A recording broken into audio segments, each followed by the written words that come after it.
നമ്മൾ വിചാരിക്കുന്ന ഒരു കാര്യമുണ്ട്.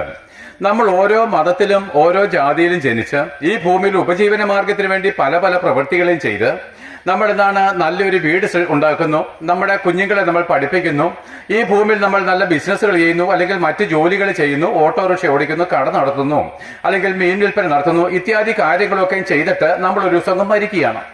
അപ്പോൾ അത്രയും കാര്യത്തെപ്പറ്റി മാത്രമേ നമുക്ക് അറിയത്തുള്ളൂ. എന്നിരുന്നാലും നമുക്ക് പ്രിയപ്പെട്ടവരെ, ഞാൻ യഥാർത്ഥമായിട്ടൊന്ന് ചോദിച്ചുകൊട്ടെ, നമ്മൾ പുറമേ സന്തോഷമുള്ളവരും പുറമേ ചിരിക്കുന്നവരും പുറമേ തമാശ പറയുന്നവരും മറ്റുള്ളവരെ വെല്ലുവിളിക്കുന്നവരും വളരെ ഉന്നത ഭാവത്തിലൊക്കെ ജീവിക്കുന്നവരും ഒക്കെയുമായിരിക്കാം. പക്ഷെ ഞാൻ നിങ്ങളൊരു കാര്യം വ്യക്തമായിട്ട് ചോദിച്ചോട്ടെ, ഓർമ്മ വെച്ച നാൾ മുതൽ ഇന്ന് വരെ നിങ്ങളുടെ ഹൃദയത്തിൽ ഒരു ആനന്ദമോ സന്തോഷമോ ഉണ്ടായി തീർന്നിട്ടുണ്ടോ? കള്ളു കുടിക്കുമ്പോഴുള്ള ആനന്ദമല്ല ഞാൻ പറഞ്ഞത്. നിങ്ങൾ യഥാർത്ഥമായിരിക്കും നിങ്ങളുടെ ഏകാന്തതയിൽ നിങ്ങൾ ഏകനായിട്ട് ഇരിക്കുമ്പോൾ നിങ്ങളുടെ ആരുടെയും ഹൃദയത്തിൽ ഒരു ആശ്വാസമുണ്ടോ, ഒരു പ്രത്യാശയുണ്ടോ? ഇല്ല. നാളെ പറ്റിയുള്ള ഭാരങ്ങളും കടബാധ്യതകളും രോഗങ്ങളും മരണഭീതികളും അനേക മക്കളെ പറ്റിയുള്ള വിലാപങ്ങളും നമ്മൾ കഴിഞ്ഞ കാലങ്ങളിൽ ചെയ്ത തെറ്റുകളെ പറ്റിയുള്ള കുറ്റബോധങ്ങൾ, ഇങ്ങനെ നിരവധിയായിരിക്കുന്ന ആകുലതകളിലാണ് നമ്മൾ കടന്നു പോകുന്നത്.